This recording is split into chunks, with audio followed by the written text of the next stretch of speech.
말씀 가지고 하나님께서 우리들에게 주신 말씀의 제목을 함께 나누기로 원합니다. 내가 만난 예수님 간증하며 삽니까? 다시 한 번 더 크게 해볼까요? 내가 만난 예수님 간증하며 삽니까?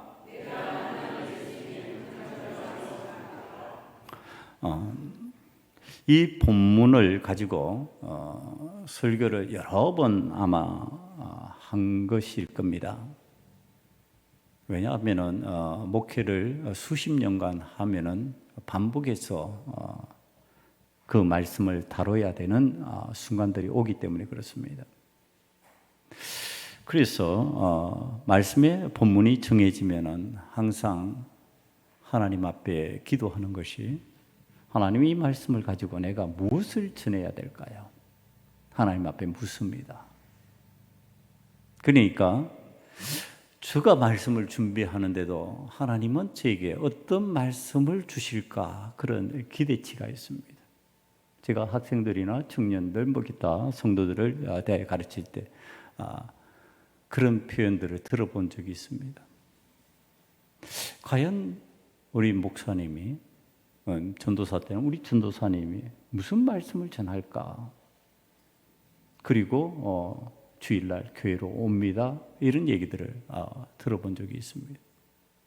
제가 말씀을 준비하는데도 그런 마음이 드는 겁니다. 하나님께서 이번 주에 무슨 말씀을 전하라고 말씀을 주실까? 그러니까 이 방향성이 내가 이거 해야 되겠다 이렇게 계획을 세워서 전하는 게 아니라는 겁니다. 그래서 하나님께서 이런 제목에 마음을 주시고 이런 제목을 따라서 말씀을 전할 수 있도록 길을 열어주셨는데, 오늘 이제 간증이라고 하는 기독교적인 용어가 등장하면서, 자, 우리가 하나님 앞에서 신앙생활을 할 때 왜 간증을 해야 되는가? 왜 그리스도인들은 간증을 하는 게 필요하고, 그 간증이라는 것이 우리에게 어떤 의미를 갖고 있고, 그리고 우리에게 어떤 효험이 있는가, 그것에 대해서 말씀이 가르쳐 주셨다는 것을 저와 여러분이 함께 체험하기를 원합니다. 간증이란 일반적으로 신앙 체험을 다른 사람 앞에서 말하는 것을 얘기합니다. 이건 기독교인들만이 쓰는 용어입니다. 그래서 기독교인들이요, 간증이라는 단어를 쓰면서 말을 표현할 때 비기독교인들이 저 우리가 못 듣던 소리인데, 그러면서 이제 알아차리는 것이, 저는 기독교인이구나, 그리스도인이구나, 이렇게 아는 경우들이 많습니다. 근데 이게 세상의 용어로 바뀌어지면 정언입니다. 근데 오늘 성경 표현은 그 세상의 사람들이 알아들을 수 있는 정언이라는 단어를 쓰는데, 오늘 저는 제목에서 예수님 간증하며 삽니까? 이렇게 간증이라는 표현으로 바꾸었습니다.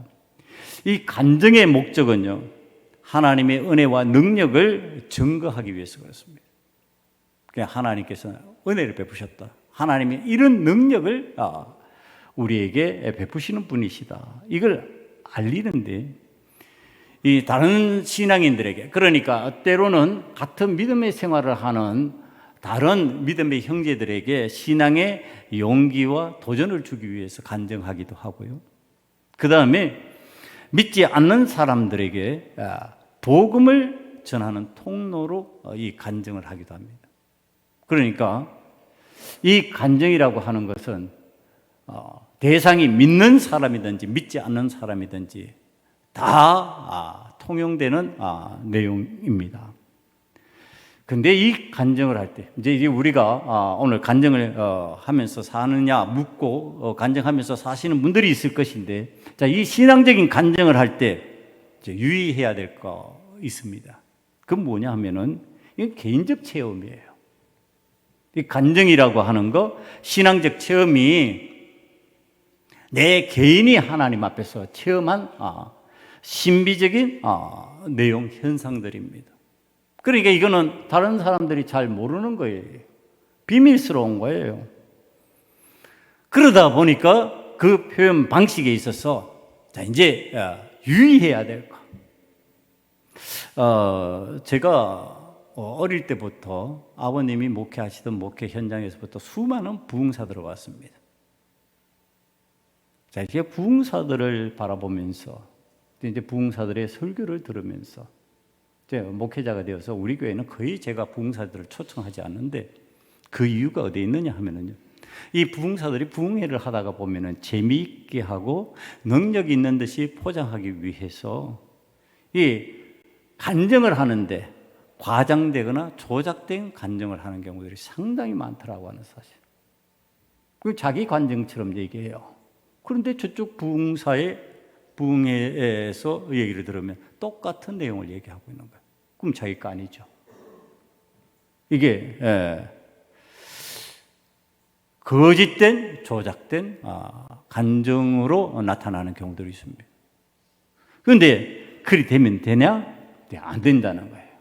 자, 신비적인 체험 속에서 내 개인적인 체험인데 그것을 과장하거나 조작된 잘못된 간증을 하게 되면요, 이게 신앙의 해가 돼요. 하나님의 영광을 가리우고 하나님이 원치 아니하는 신앙적 구조로 가버립니다.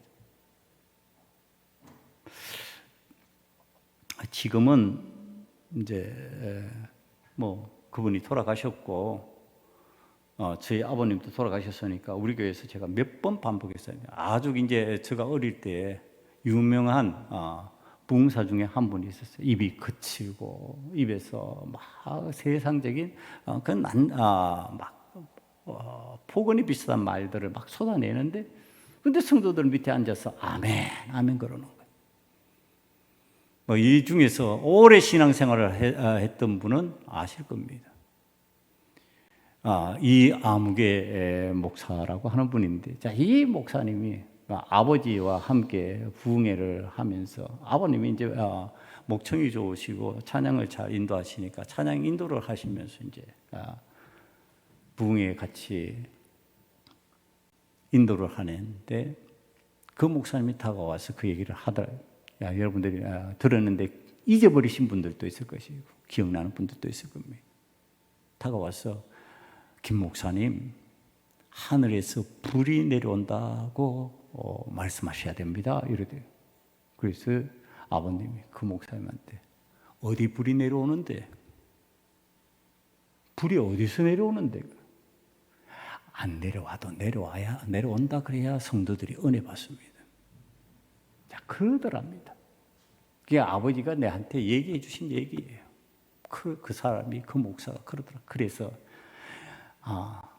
아버님이 이건 사기꾼 같은 일이지. 그러고서 그 목사하고는 부흥회를 같이 한 적이 없다. 그 뒤로 안 해버렸다. 이게 과장되는 거예요. 마치 능력이 있는 것처럼. 주님의 말씀이 주님을 만난 것이 능력인데 무슨 불이 떨어지는 것처럼, 그리고 대단한 어떤 현상이 일어나는 것처럼 포장해서 이야기를 해야 될까? 왜 그럴까? 신비적이어야 되기 때문에 그렇습니다. 개인적 체험이라는 것은 대부분 신비적인 것이거든요. 자, 그런데 여러분이 이런 현상 속으로 가다 보면은 이제 잘못된 간증이라고 하는 거, 필요 없는 간증이 세상에 생기는데, 세상에서는 정언이라고 그러죠. 세상에서는 정언이라고 그러는데 간증화된 이야기들이 많이 있습니다. 마치 종교적인 내용인 것처럼 해서 기독교의 하나님 앞에서 체험한 내용을 얘기하는 것처럼 얘기하는 상황들이 세상에서 왕왕 생기는데, 그것을 설명하기 위해서 마태복음 6장 24절을 잠깐 봅니다. 한 사람이 두 주인을 섬기지 못할 것이니 혹 이를 미워하고 저를 사랑하거나 혹 이를 중히 여기고 저를 경히 여김이라. 너희가 하나님과 재물을 겸하여 섬기지 못하느니라. 자, 이게 이제 이 말씀이 지금 우리에게 가르치는 건 뭘까? 성경이 이 얘기를 하시는 거예요. 너희가 하나님과 재물을 겸하여 섬기지 못한다, 이렇게 표현을 합니다. 사람의 주인 노릇할 수 있는 두 대상을 지금 설명하는 거예요. 그러니까 한 사람이 두 주인을 섬기지 못할 것이니, 그러니까 이게 무슨 얘기예요? 하나님과 재물이 마치 너희들 앞에 주인처럼 등장할 것이다, 이 얘기를 하는 겁니다.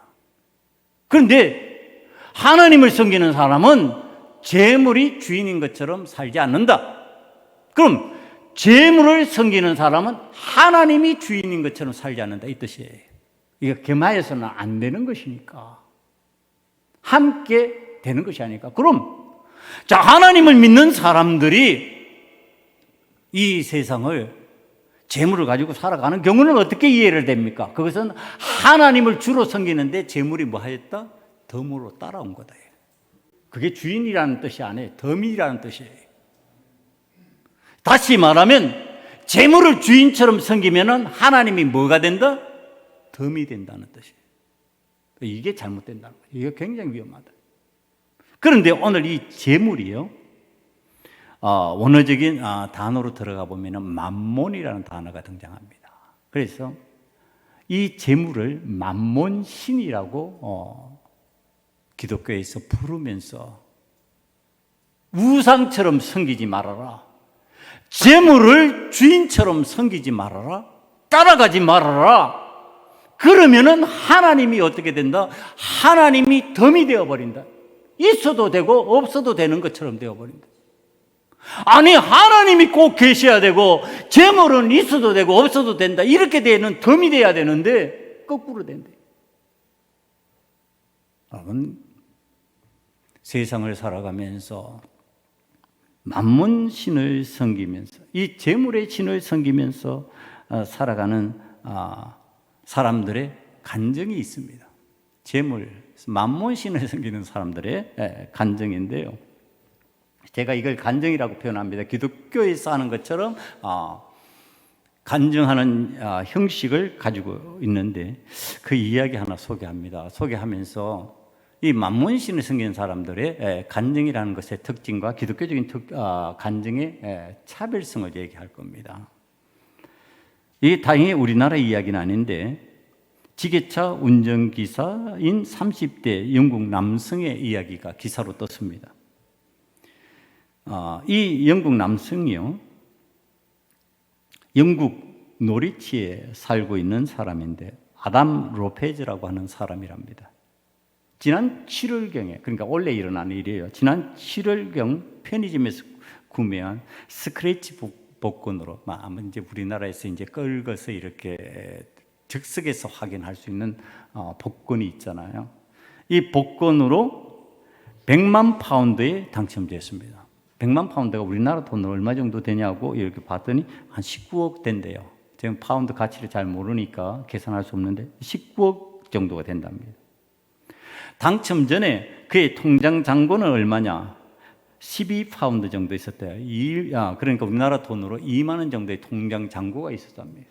근데 19억이 들어온 거예요. 19억이 갑자기 복권이 되어가지고 확 들어왔잖아요.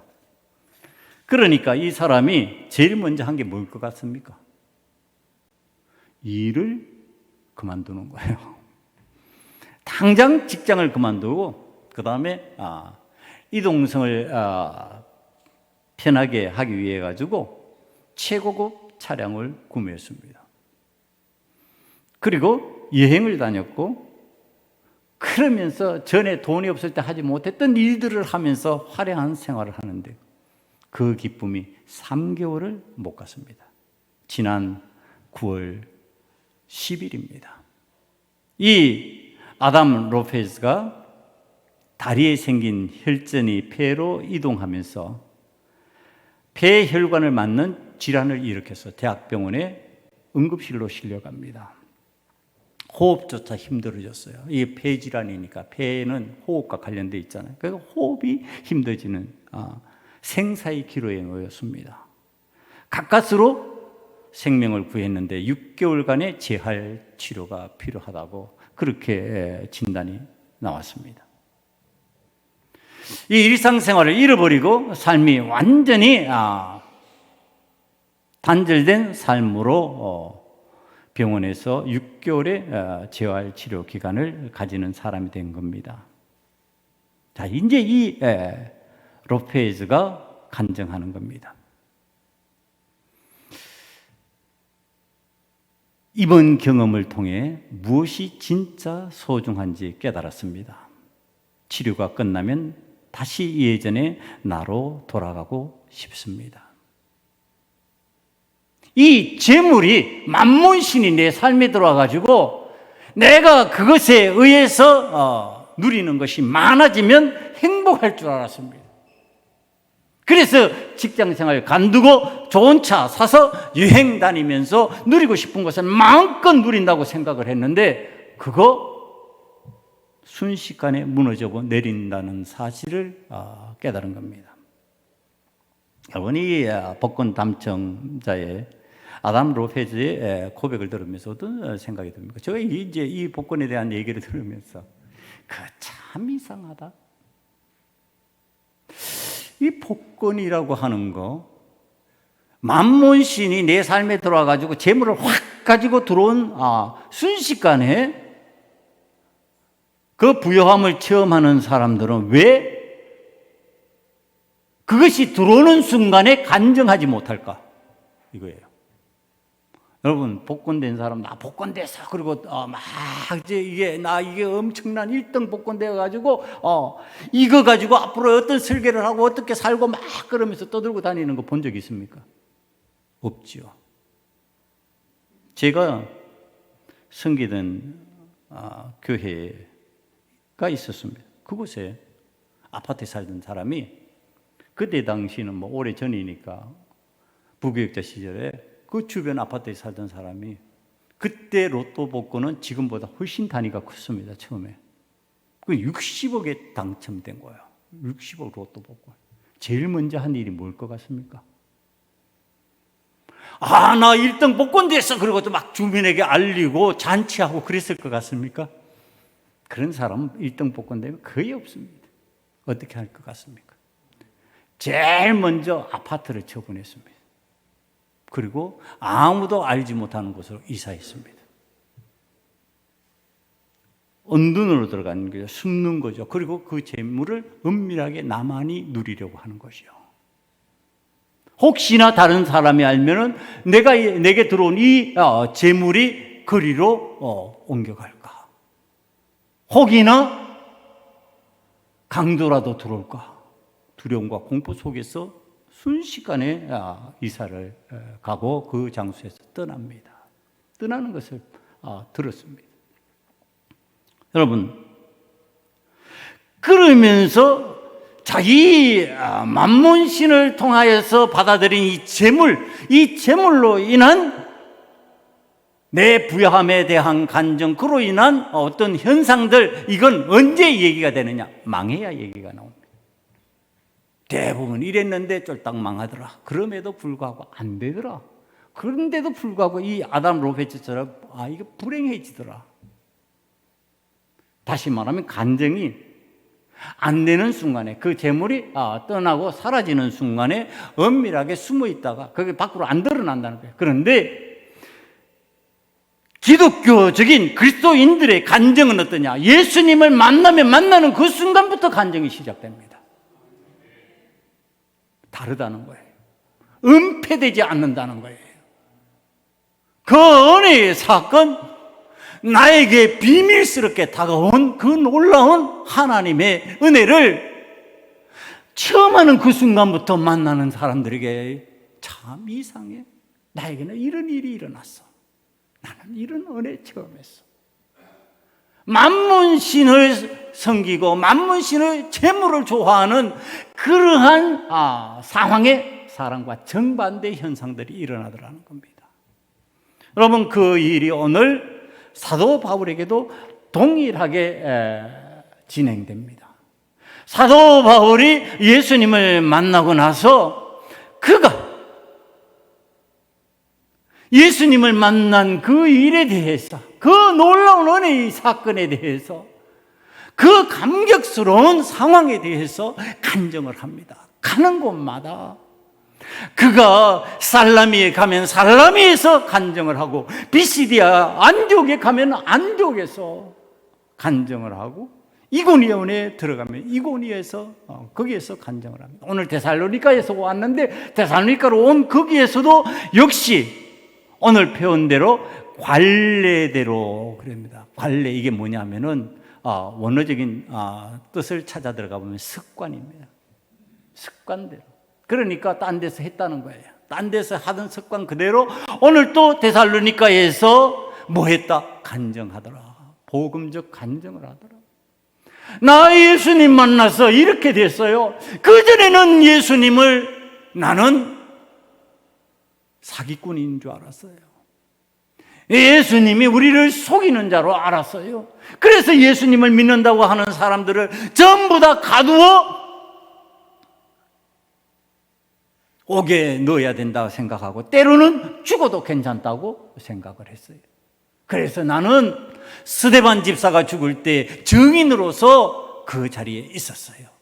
그러나 예수님을 만나고 나니까 아니에요. 그 예수님은 나의 구세주였어요.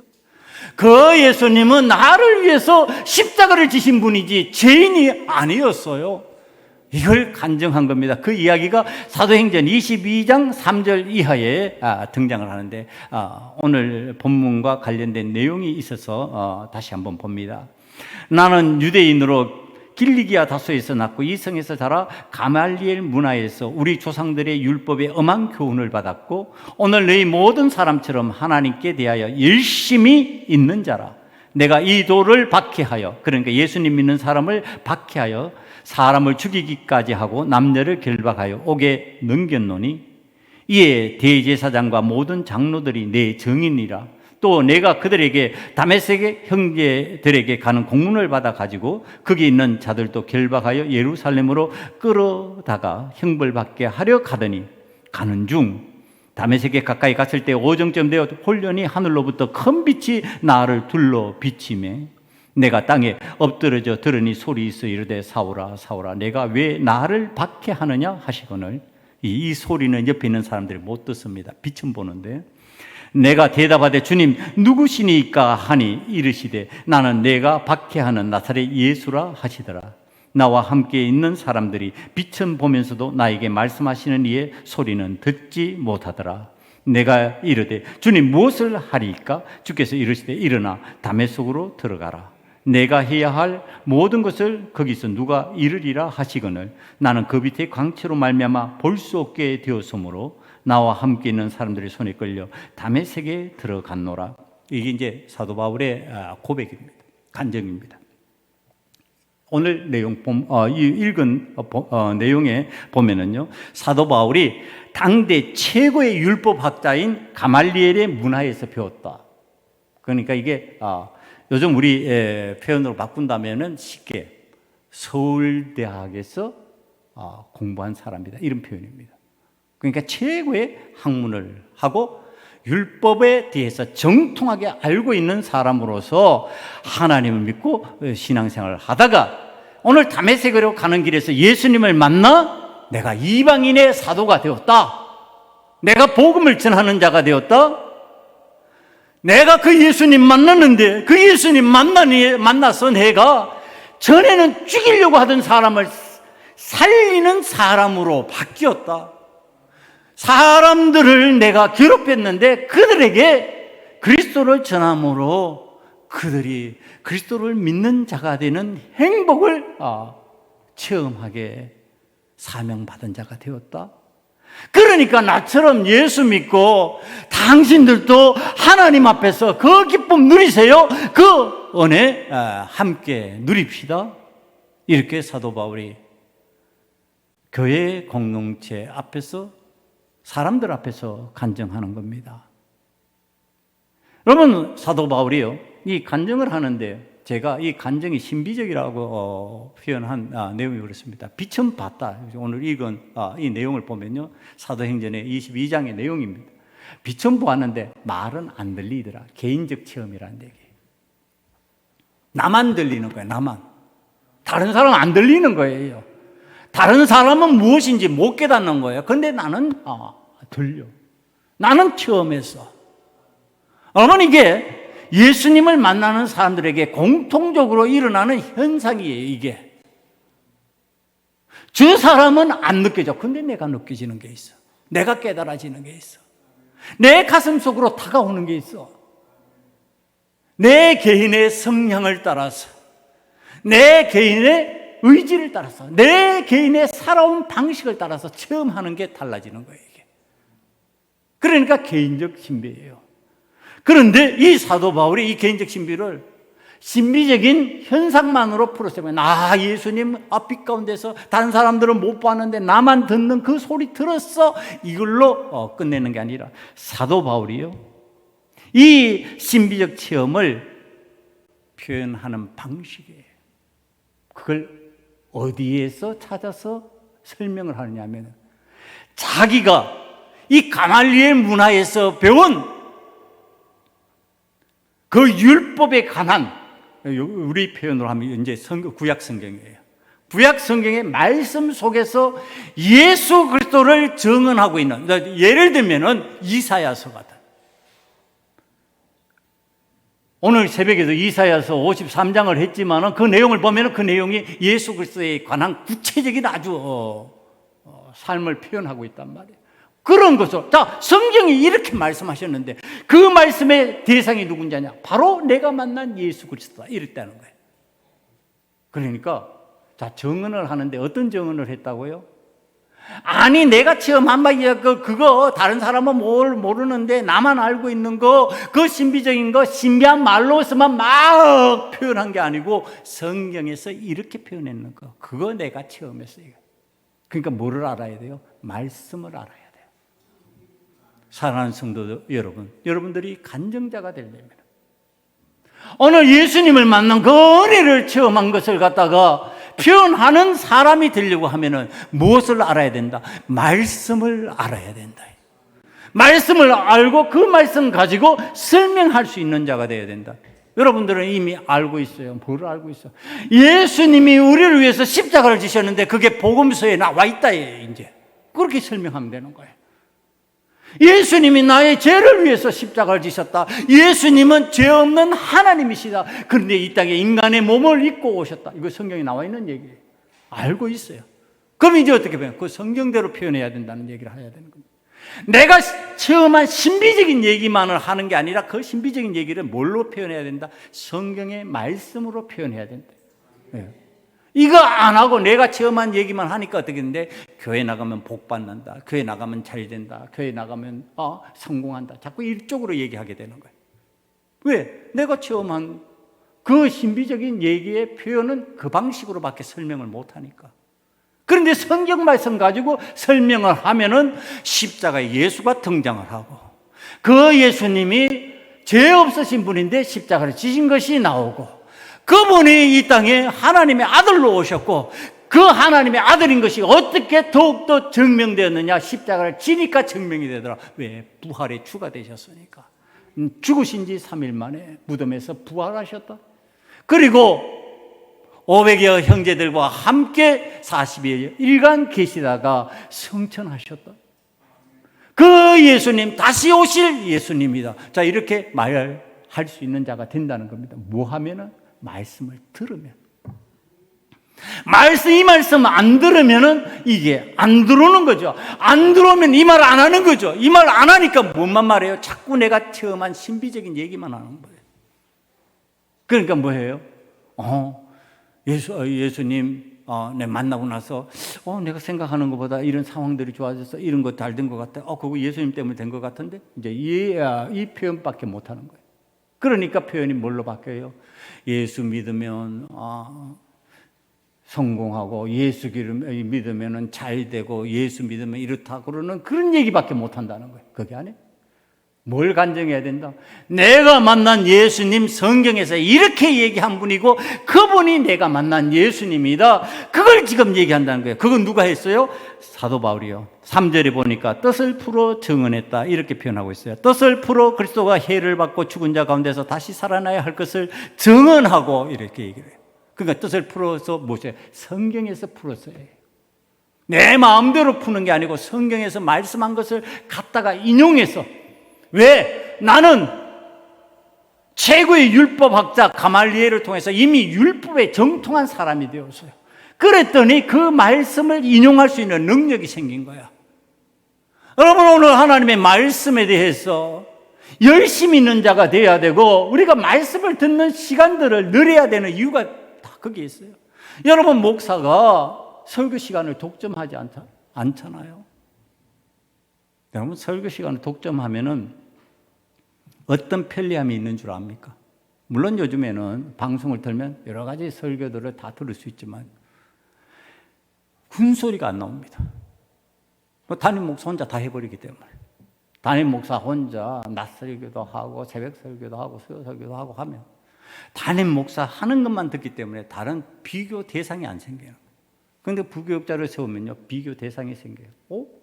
우리 부목사님이 이렇게 전하던데, 우리 부목사님이 말씀을 전하는데, 그건 난 그게 더 은혜가 더 잘 돼, 더 이해가 잘 돼. 이게 비교가 되는 거예요. 그거 싫어하는 목사님들은 안 세워요. 부교육자들이 있어도요. 혼자서 다 해버리지. 여러분, 이게 맞냐는 거예요. 하나님 앞에서. 그거 아니잖아요. 왜? 다양하게 다 듣는 기회를 자꾸 제공하는 이유가 어디 있어요? 여러분, 성경을 이런 관점에서 보는구나. 제가 살아온 삶에서는 저런 어떤 이해가 나오는구나. 제가 살아온 삶에서는 이런 다른 해석이 또 나오는구나. 그거 지금 체험하라는 거잖아요. 그럼 어떻게 해요? 그렇게 우리가 하나님 앞에서 각자의 기능을 따라 표현하게 만들어주시는 은혜를 하나님 앞에서 누리라는 뜻이에요. 그러니까 여러분 모두가 어떻게 돼야 된다? 정언자가 돼야 된다. 어떤 정언자야 돼? 말씀으로 간증하는 정언자가 돼야 된다는 거예요. 그럴 수 있도록 교회가 훈련을 시키는 거예요. 네? 혼자 하면은요, 머리 골치 안 아파진다니까.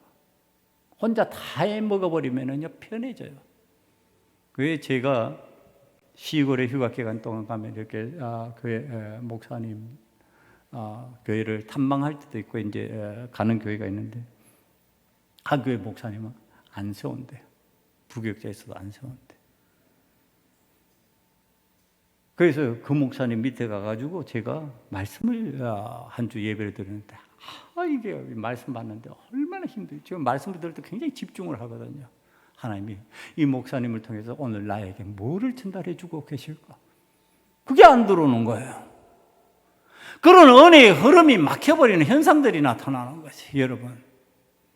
오늘 우리가 하나님 앞에서 지금 정언자가 될 수 있는 하나님의 사람으로 살아가기 위해서는요, 다양성, 말씀으로 내가 나를 설명하고 간증할 수 있는 그리스도인이 되어야 된다.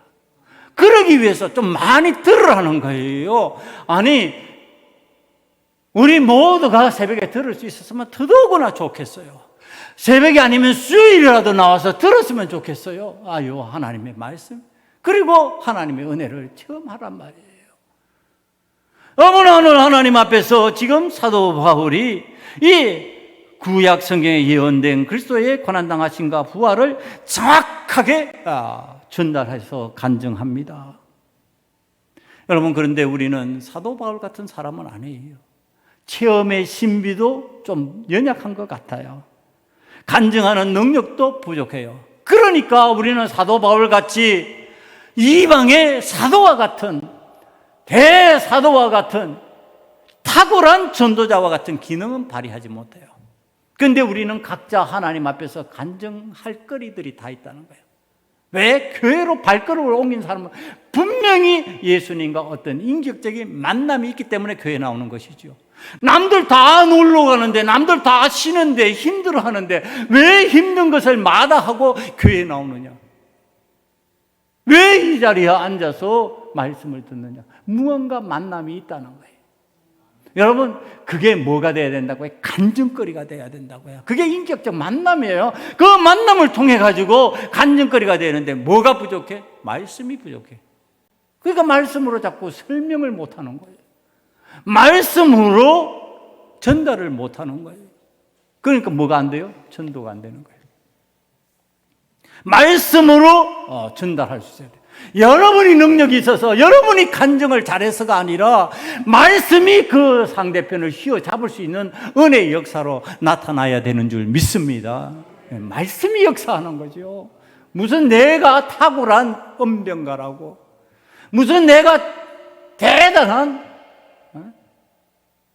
변사라고 내 입술에서 나오는 말로 그 사람을 섬겨낼 수가 있겠느냐 말이에요. 말씀이 그렇게 인도를 하는데, 자, 이제 이 사도 바울이 그 일을 하나님 앞에서 감당해 나가는 겁니다. 여러분,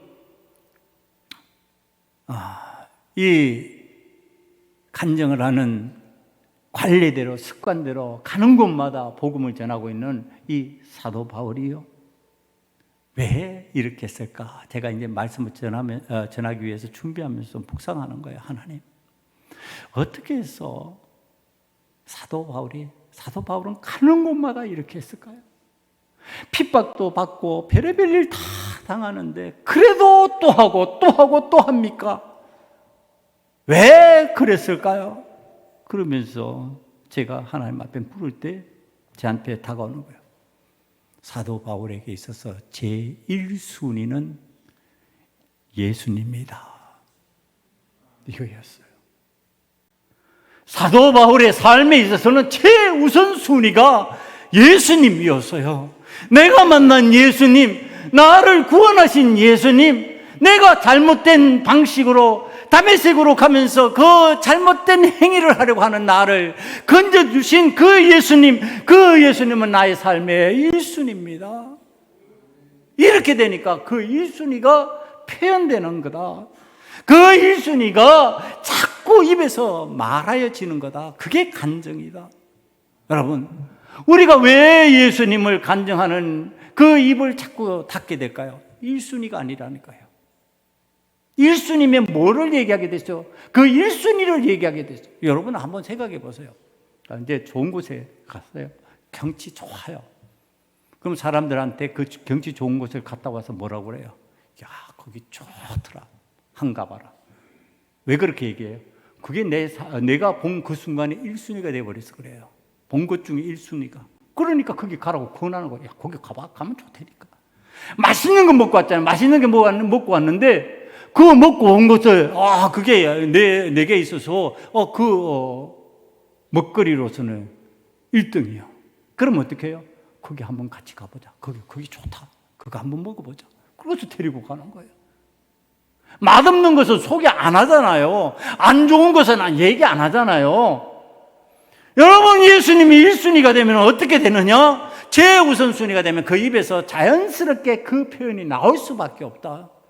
예수님 한번 만나보자. 예수님 한번 제대로 믿어보자. 예수님이 내 삶을 변화시켰다. 내 인생관을 바꿔놓았다. 그 예수님 만나는데 그 얼마나 좋은지 몰라. 이렇게 되는 겁니다. 여러분, 좋다는 표현 안 나오는데 상대편이 그걸 받아들일 리가 있냔 말이에요. 좋다 그래야 받아들이지. 1순위라고 하는 표현이 나와야 되는 거지. 그런데 사도 바울은 1순위였어요.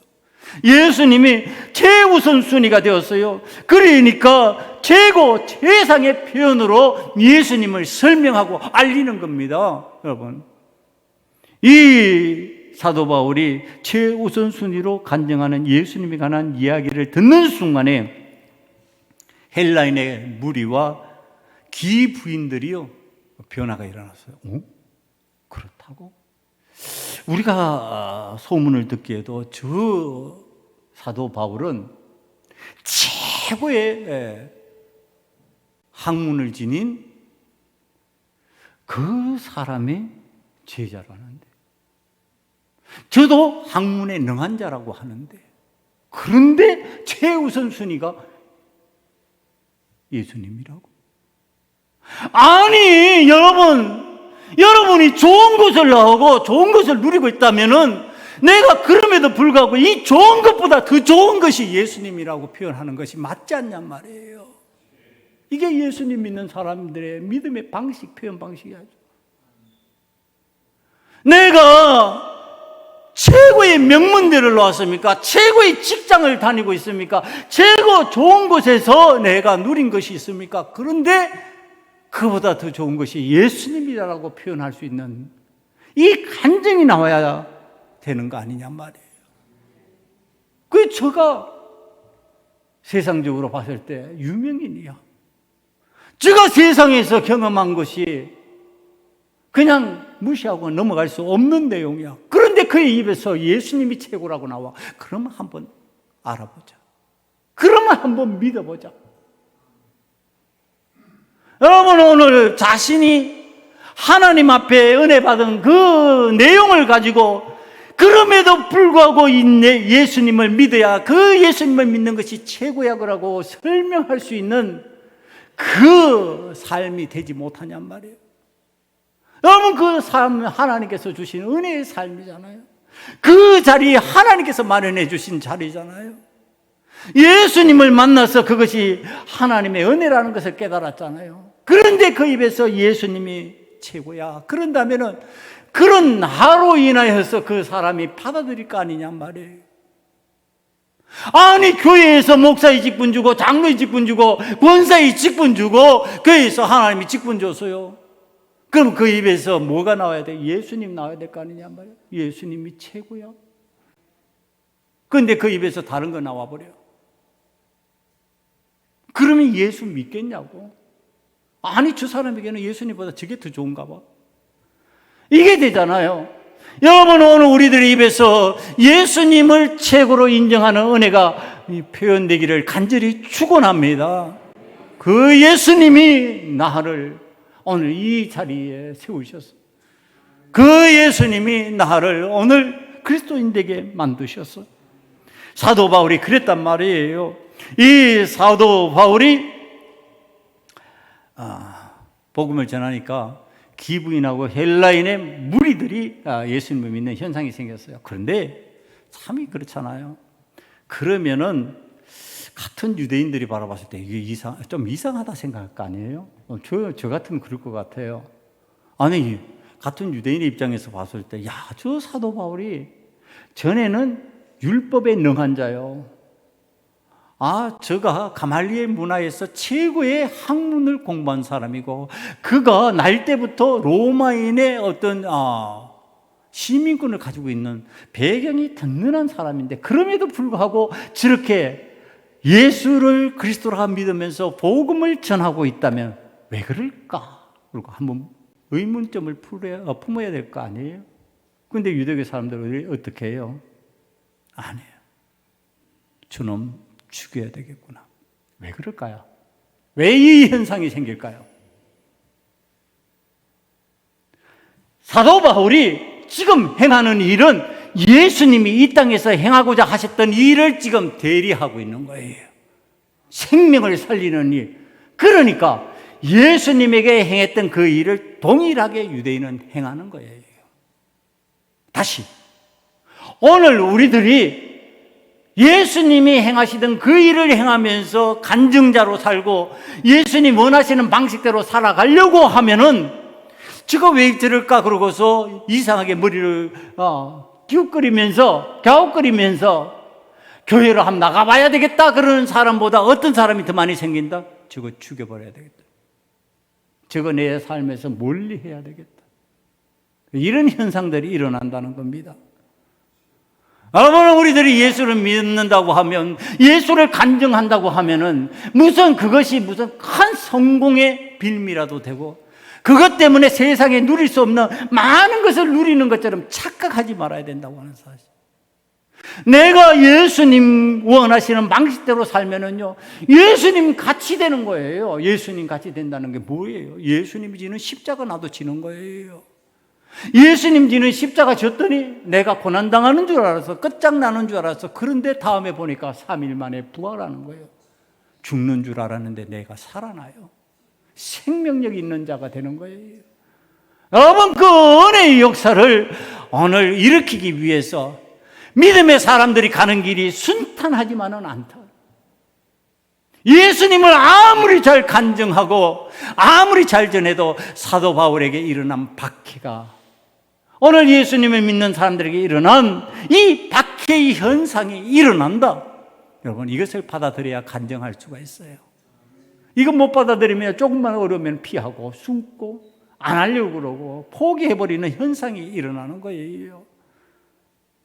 자, 이제 이들이 중상모략을 하는데, 자기 예수님을 중상모략했던 동일한 방식을 적용합니다.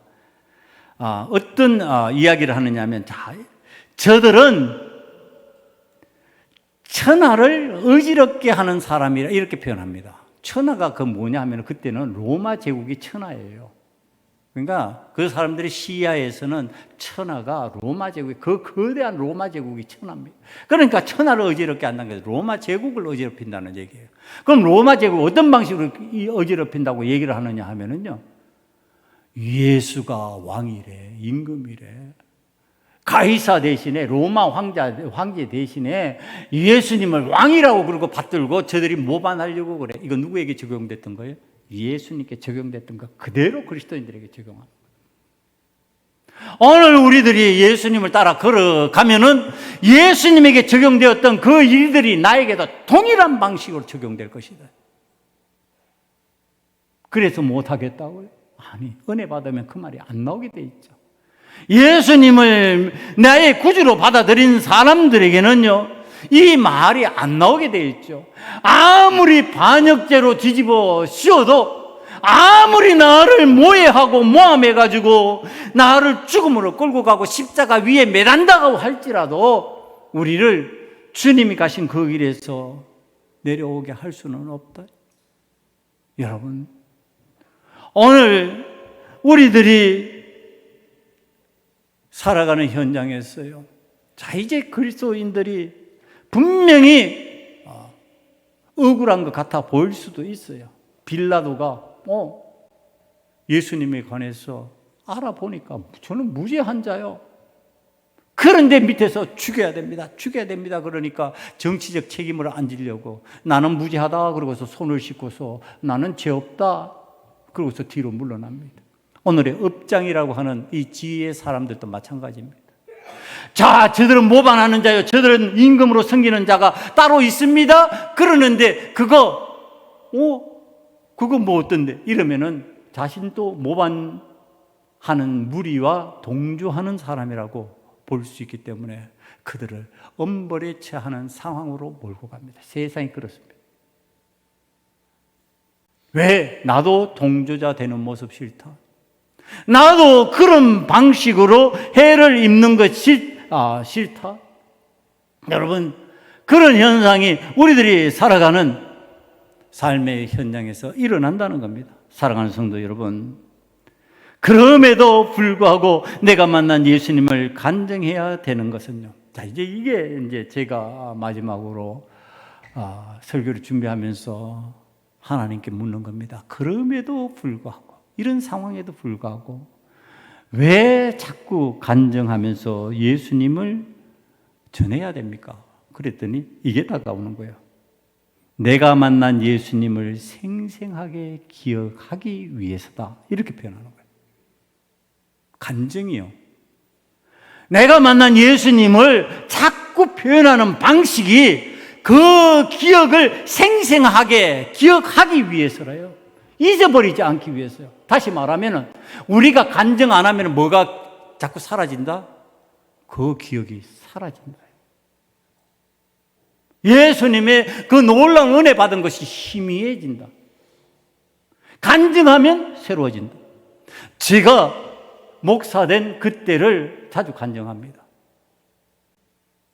기회 있을 때, 목사님들과 대화할 때, 목사님 어떻게 해서 목회자가 되셨습니까? 그럼 제가 부름을 받았을 때 그 상황은 제 폐가 망가져서 각혈하고 고통을 당했던 그 순간을 그대로 간증합니다. 그 얘기합니다. 그리고 주의 일을 감당하면서 그 현상이 사라지고 그리고 건강이 지금까지 내가 이 폐에 대해서는 건강합니다. 이렇게 간증합니다. 그러니까 생생합니다.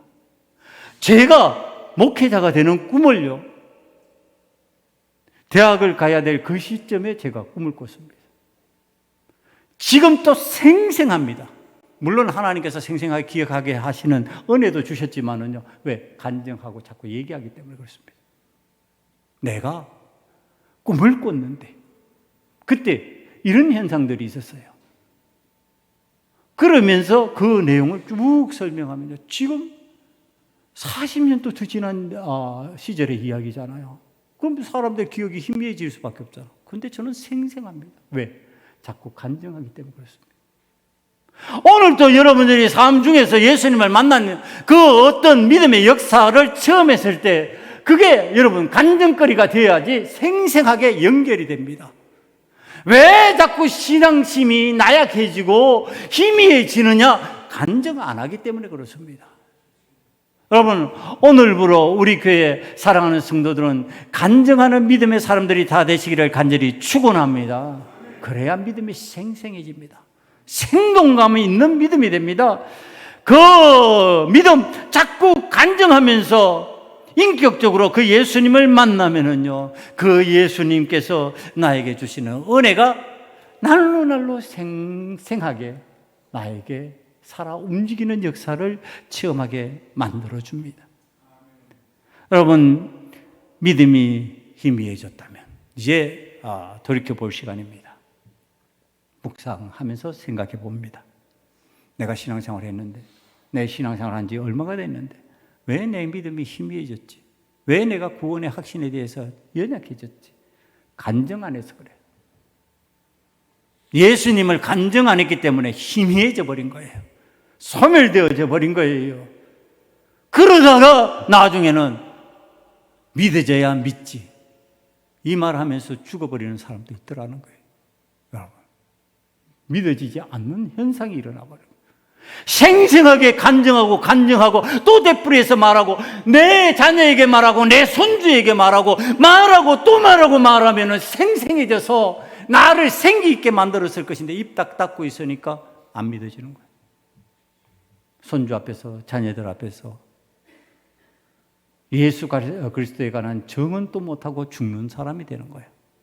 사랑하는 성도 여러분, 여러분들과 저는 믿음으로 사도 바울과 같이 정언자가 되는 하나님의 사람으로 쓰임받을 수 있기를 간절히 축원합니다. 기도하시겠습니다. 내가 만난 예수님 간증하며 살아가겠습니다. 생생하게 첫사랑을 고백하는 자가 되겠습니다. 이와 같은 결단의 기도 드립니다. 아버지 하나님 앞에서 내가 만난 예수님 간증하면서 내가 만난 그 예수님 생생하게 기억하면서 전달하는 그리스도의 증인이 되겠습니다.